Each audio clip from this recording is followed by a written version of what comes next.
But auditors can audit various other issues, like what we call prospective financial information, or what we call forecast of the company. So when you are going to a bank for a loan, when a company is going to a bank for a loan, the bank usually needs two things. One, audited financial statements, as well as audited prospective financial information.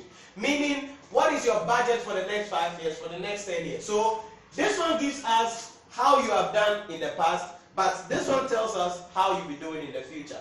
So when you bring this thing, the bank can give it to an audit firm to review that prospective financial statement, so that they can now make a decision whether this company can be given the loan. We as auditors can also be appointed to undertake some other non-assurance services, and we'll get into these things later on. As I said, it's an introduction overview. So other non-assurance services like tax services. We can do some things about the issues in relation to system reviews. It can be the accounting systems, their software system that they are using. So we can do tax services, system review. Then we can do some valuation services for them. We come and value their assets for them and all of those things. So these are some other non-assurance services that we can take. So as auditors, we are not just there to audit financial statements, but we are also there to find out or take into consideration other things about an organization or about a company. So this is what you have to understand about how the structure of auditing works.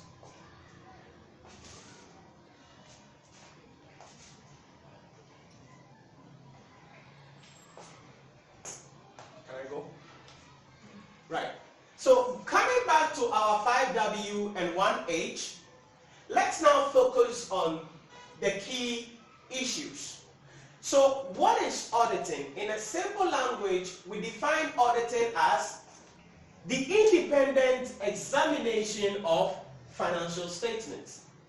The independent examination of financial statements. Now remember what I said here, that when the shareholders appoint the auditors, so this is auditors actually, appoint the auditors must independently what? Examine the financial statement. Meaning they must be independent, and we'll come to them under who in a moment. So auditing is the independent examination of financial statements. Keyword. Why do we need somebody to audit the financial statement? So why? The objective of auditing is to express an opinion as to whether financial statement represents a true and fair view of the entity. So we are auditing because we will express an opinion whether financial statement prepared and presented represents a true and fair view of the entity. That is why we undertake auditing. Nonetheless, when it comes to the why of auditing, we can talk about a lot of issues about the why on auditing. So we can boil down to say, what then are the objectives of auditing? Can be divided into two. We have what we call the primary objectives of auditing, and then the secondary objective of auditing. The primary objective of auditing is what I said, to express an opinion on what? The financial statement, whether it represents a true and fair view of the entity. That's our primary objective. That is why we are employed.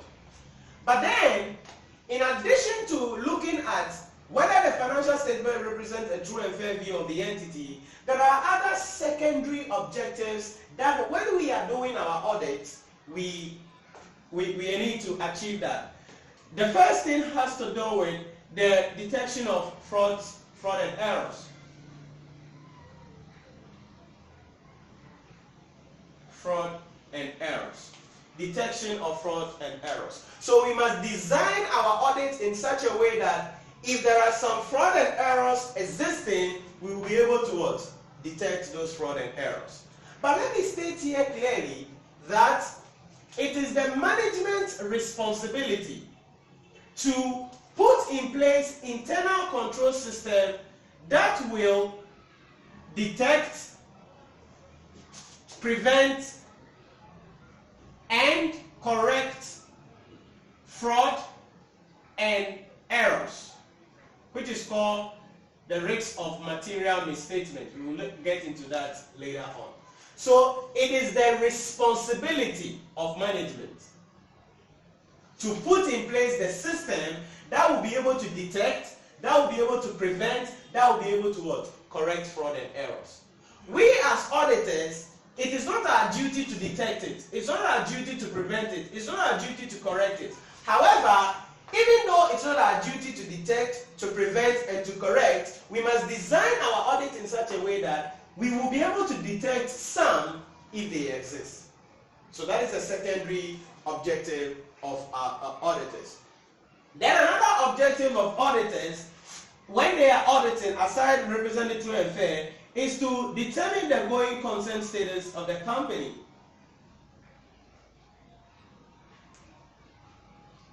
Very important. The going concern status of the company simply means, can the entity operate into the next foreseeable future? To be specific, in the next 12 months. Anytime we are auditing financial statements, it is not just about, okay, did the financial statement represent a true and fair view, meaning that is everything okay in the financial statement? We must assess, can this company continue into the foreseeable future? Very important. Very important. In addition to that, our objective is also to look at the effectiveness and efficiency of the internal controls systems in the organization. We should be able to also look at the effectiveness and efficiency of internal control systems in the organization. Please note that internal controls is something we'll be doing later on. It's a whole topic on its own. But it simply means the various systems put in place by management in order to control how things are done within the organization. So if you go to a company and they say that, okay, in our company, in the production department there are 3 people, in the sales department there are 3 people, and each of them do ABC. This is called internal control system. Or if you are buying something from this company, come and pay the money here, go and take your receipt there, go and take the goods here. It is called internal control system. Now that separation of duty is very important in order to prevent what? Fraud and errors. So we as auditors, when we come, we have to find out, okay, the company said they do A, B, and C. We must find out to see whether they are effective or they are efficient.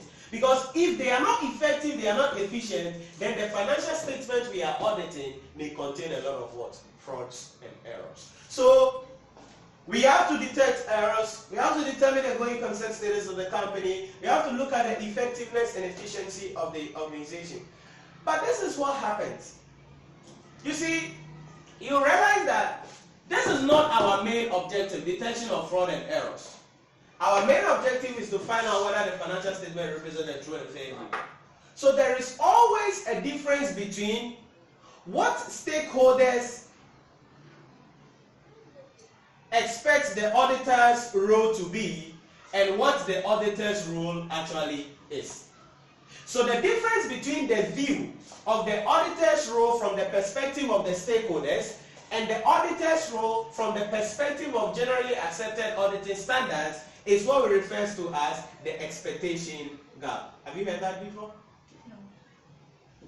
So expectation gap. So expectation gap is the difference between what auditor's role is expected to be and what their role actually is. That's the expectation gap. So for instance, if you come to me and say, Nhyira, teach me for 2 months, and you are like, in your mind, you think that for the 2 months, there is a way I should teach the subject. There is a way I should go. Because sometimes when students come for lectures like that, they have a way that they think the teacher should teach the thing.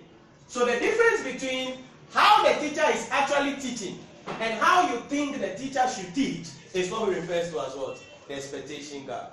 In auditing also, so shareholders especially, now when we say stakeholders, shareholders are inside. Now shareholders especially